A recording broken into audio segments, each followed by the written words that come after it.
We'll be talking about the increase of threats on social media with local law enforcement.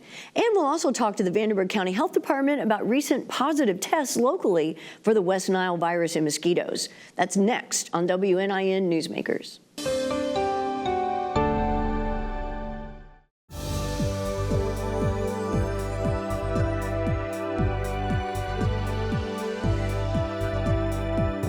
Welcome to WNIN Newsmakers. I'm April Nading. Across the country in the past week, there have been numerous threats against schools and businesses, mostly made on social media. Here to talk about how seriously we need to take those threats is Vanderburgh County Sheriff Noah Robinson and Chief Philip Smith of the Evansville Police Department. Thank you so much for being here, guys. Oh, pleasure to be here. So tell me about, are we seeing an increase in social media threats locally, or how is that affecting us? Well, we're seeing a combination. Well, oftentimes we're seeing national threats that filter down locally, and parents oftentimes have a hard time discerning whether a disturbing imagery or a statement that they're coming across on their social media platforms or that their children find have actually truly originated locally or originating nationally. And so that's a real problem that the chief and I wrestle with, is trying to determine, is this threat truly local, or is it more of a national threat that someone is mistaken for a local threat? So what do you do to try and discern that? Well, I think a lot of it goes back to your investigators and the thorough work that they do. And, fortunately for us, we have partnerships with some federal agencies that have a lot more resources than we have, like the FBI, that can help us, narrow those, networks, VPNs down.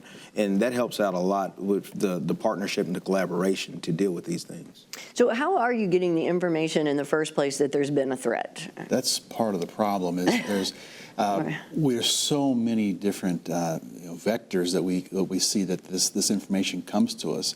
Whether folks are reporting that directly to the school, reporting it to EVSC's administration, reporting it directly to the police department, sending it via a phone or a tip line, or sharing the information on our social media platforms, it becomes voluminous when we get these threats that come in. And what I like to remind parents, and I know the Chief feels the same way, is parents shouldn't worry so much about, well, is it safe to send my child to school?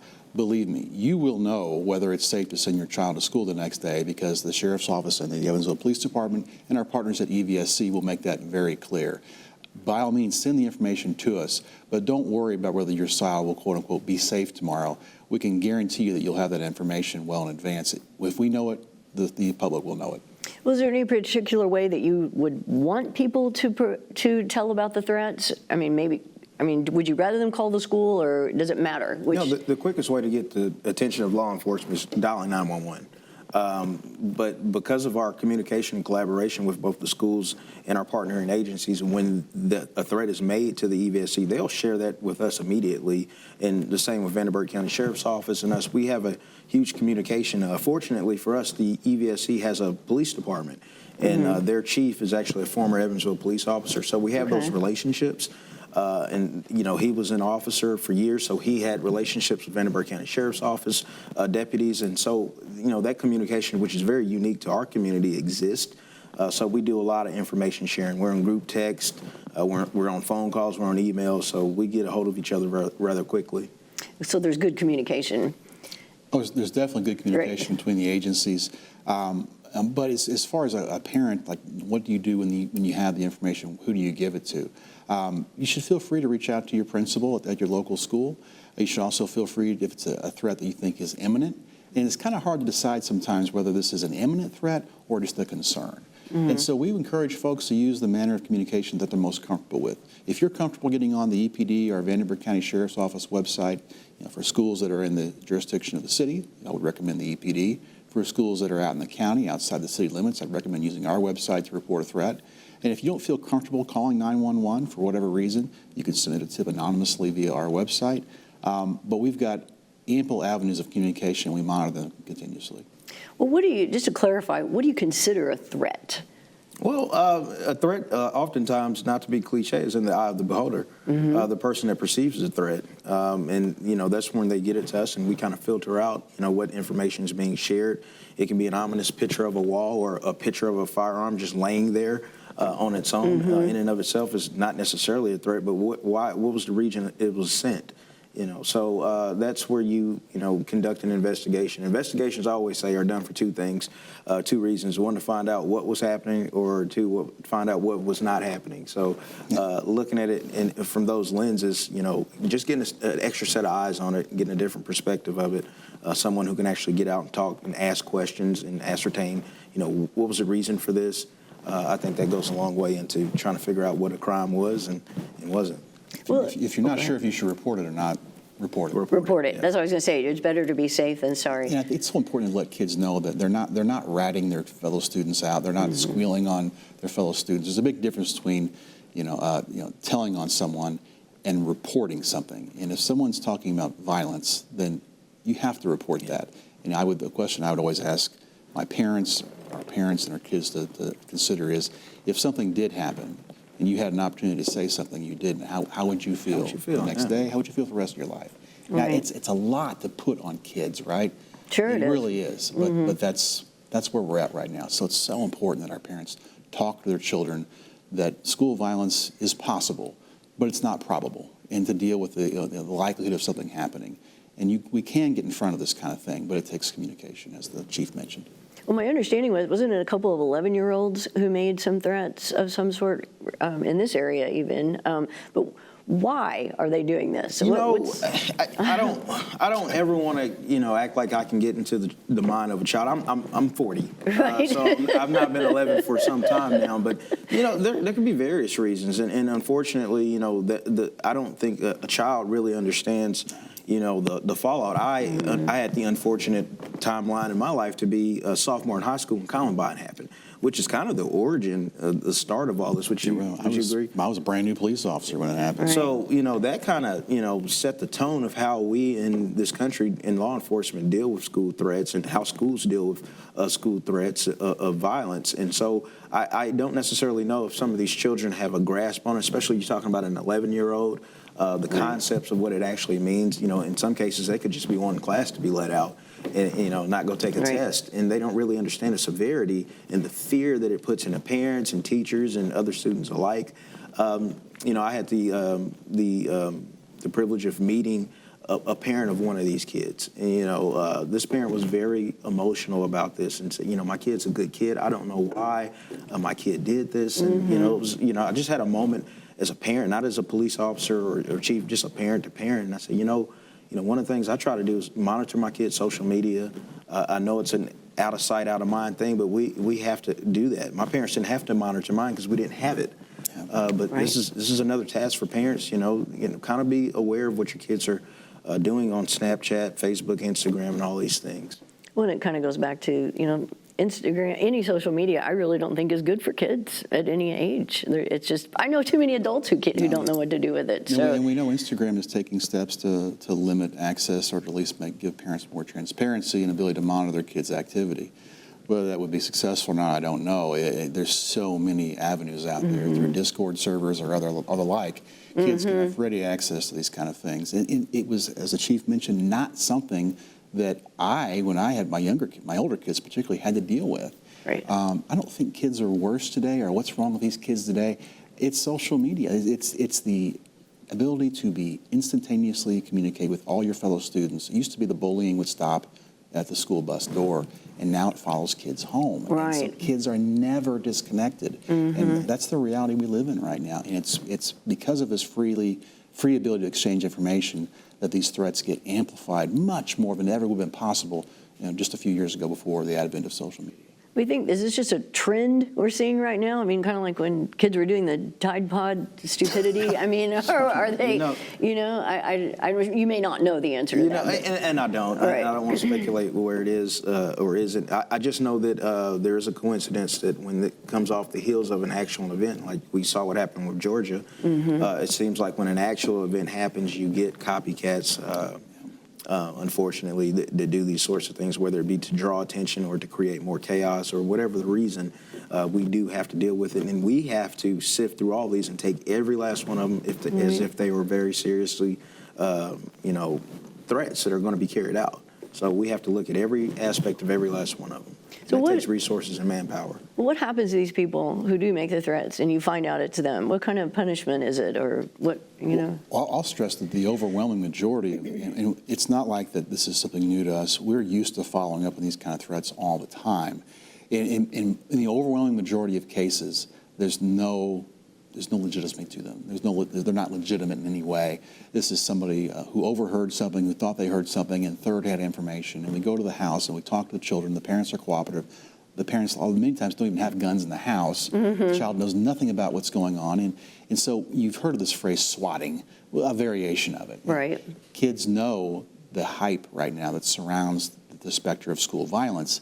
And some kids will, talk out of turn and not realizing that this has consequences to their friends and to try to get a kid in trouble when the kid's totally innocent. It's rare that we find an instance where a kid is truly plotting some kind of violence. But in the reality of it is, if a kid is found to be in possession of weapons and a plan, then we refer that children to psychiatric services or juvenile court if a threat was substantial planning took place. But then that kid obviously will be on the radar for the rest of his school career. So in some ways, it could be like when I was a kid, a lot of times you're saying a cuss word in front of your friends to be bold, and this is a way of showing that they're being bold and they're not afraid. That's a very good example of how it's evolved to what it is now. There's always saying that there's nothing new under the sun, and though there are new items under the sun, the actual concepts are not new. You say a lot of things to impress your friends, and a lot of these kids do these things like that.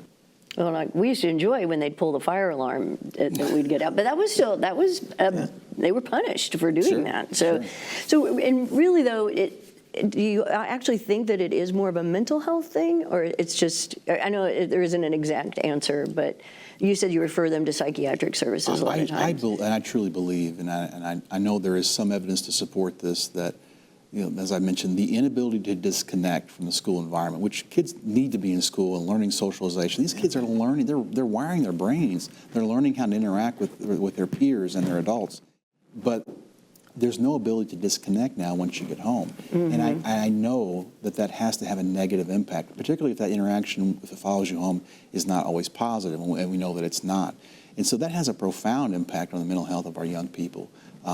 And we see this play out every day. So, yeah, there's a reason that mental health services, particularly juvenile mental health services, are more in demand now than ever, because this problem of an inability to disconnect, it plagues our kids right now, and it needs attention. And it plagues a lot of adults. Definitely. Absolutely. I mean, you look around in a restaurant sometimes, and I saw a family just recently, everyone at the table is on their phone.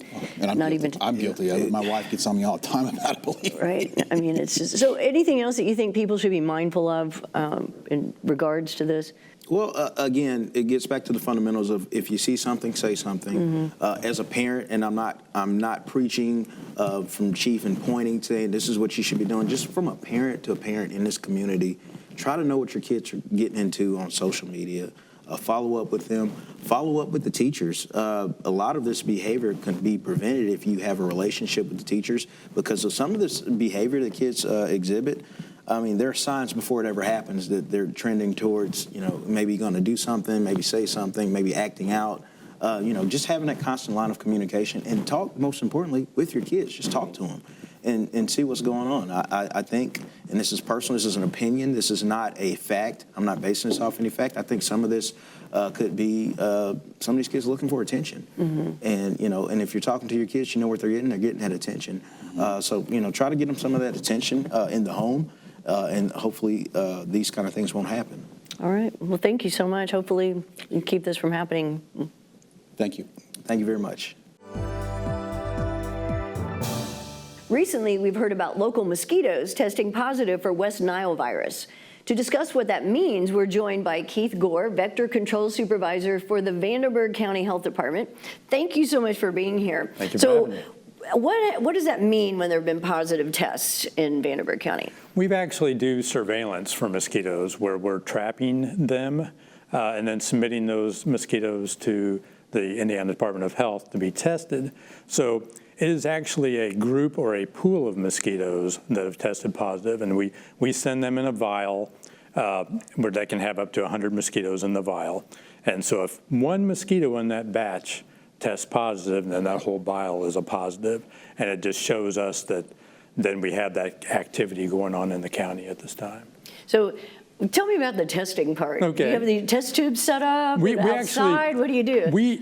The type of mosquito we're going after, and there's 55 different species of mosquitoes in Really? Indiana. We're looking for 4 is what we're at. Those are the ones that are West Nile transmitting mosquitoes. So it is actually, that type of mosquito likes a rancid, stinky water to lay its eggs in. So a female mosquito is the only mosquito that bites.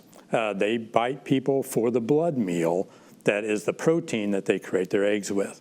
So they then seek out a water source to lay those eggs in. But they like that stinky water. So we're actually brewing a pan of water that is ryegrass, malted milk powder, and yeast. And we just let it sit there and ferment.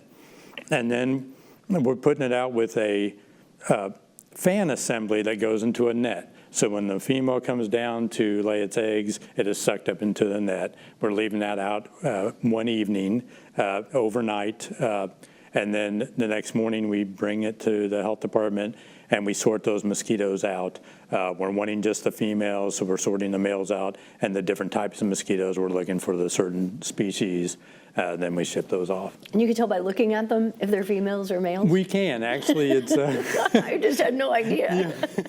we do, yeah. It's actually the antenna. An antenna on a male mosquito is real fluffy, whereas a female aren't. So it's actually a really quick process to sort between males and females. So all the males do is help them lay eggs. They don't bite? They don't bite, yeah. And actually, all mosquitoes eat nectar. So they're actually pollinators, like a bee is. And that's probably one of the most common questions I get is, what good is a mosquito? Because everybody hates mosquitoes, but they actually do pollinate. But then, yes, the female mosquito is the only one that bites to get the blood meal. Okay. So is this common to have mosquitoes testing positive for West Nile? We expect it every year. West Nile virus is fairly new as far as a mosquito-borne disease, but it is the most common mosquito-borne disease in the United States. But Indiana, we only had started having cases in 2002 for human diseases. But it's here to stay, and we expect to find it. So really the testing is more to find out where it is, when it's starting to ramp up in the mosquito population. And a lot of that is dependent on how hot it is outside and how much rain we have. And then the Indiana Department of Health monitors the testing results, and they come up with an infection rate that deems we've reached a level where it's so high in the mosquito population that it is now a significant threat to the human population. So is our lack of rain helping or hurting the mosquito population? It actually, as you would expect, more rain means more mosquitoes. All right. But actually the type of mosquito that transmit West Nile virus, it actually helps them. Because the lack of rain, that mosquito likes that rancid water that's been around for a long time. They don't actually like fresh rainwater. So when there's a lack of rain, those mosquitoes seek out that rancid water that's been sitting in there a long time. And it actually forces birds and mosquitoes together. And birds are where the West Nile virus comes from. It's being transmitted between birds and mosquitoes. So when they're pushed to the same watering holes, it actually gets into the mosquito population even faster. So we actually, from the public health perspective, want more rain and more mosquitoes because it's less of the bad mosquitoes. So you're saying the mosquitoes get it from the birds? Yes. Where do the birds get it? It's kind of a cycle where they're getting it from each other now, where it's just passed and it's transmitted back and forth. So it does stay in the mosquito, and the mosquitoes are able to overwinter and still carry it and then transmit it to the birds again. How long does a mosquito live? On average, about a month. Oh, okay. I was going to say, they make it through the winter? Yeah, they do. Well, some of them can actually survive just in the adult stage by hibernating, but most of them, it's actually they're laying their eggs in standing water or adjacent to standing water. And it's just there until the springtime rains start and you get the flooding, and the water goes over those areas, covers the eggs, and then once it reaches a certain temperature, they know it's safe to start hatching out. And that's really why we get an influx of mosquitoes, so many in the spring. Okay. So what should the public do when you do come out with this information, we found mosquitoes who've tested positive, what should people be doing? It's certainly, if you have no water, you have no mosquitoes. So we're always going to encourage you to go out and look around your property, overturn anything that might be holding water. I mean, we're in a drought situation now, but we still have people, I mean, you're watering your plants more, your pots may be overflowing that you've watered, and just pour that off there. Bird baths, you want to at least rinse those out every week and change the water in them. You want to make sure your guttering's not holding water. Just try to reduce as many sources as you can. And then this mosquito is most active at sundown and sunrise. So they're sitting there all day waiting to bite someone when that sun goes down. So those are the time you want to not be outside as often. So you kind of want to, and if you do have to be outside, then you want to protect yourself with long sleeves, long pants. And if you're going to be outside a long time in the evening, that's when you want to use DEET as a protective on your clothing. Do they like some people better than others? And is there a reason why? They are more advanced than what you'd think they are. They really use a lot of senses. They are attracted to sweat. So if you're being active outside, they're going to be more attractive to you then. They're attracted to perfumes, colognes, that will drive them to you, and actually colors. Really? If you wear dark clothing, they're more attracted to you than if you'd wear a white clothing.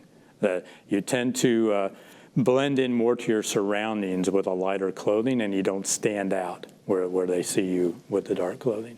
I had no idea. So it is more of a skin than a blood type. It is. Right. Yes, So they're not discerning what kind of blood you have. They're just going for the skin? They are saying that an O positive is more attractive to some species of mosquitoes, but I think it is overall more of what they're seeing and what they're sensing as far as the skin type and the smells.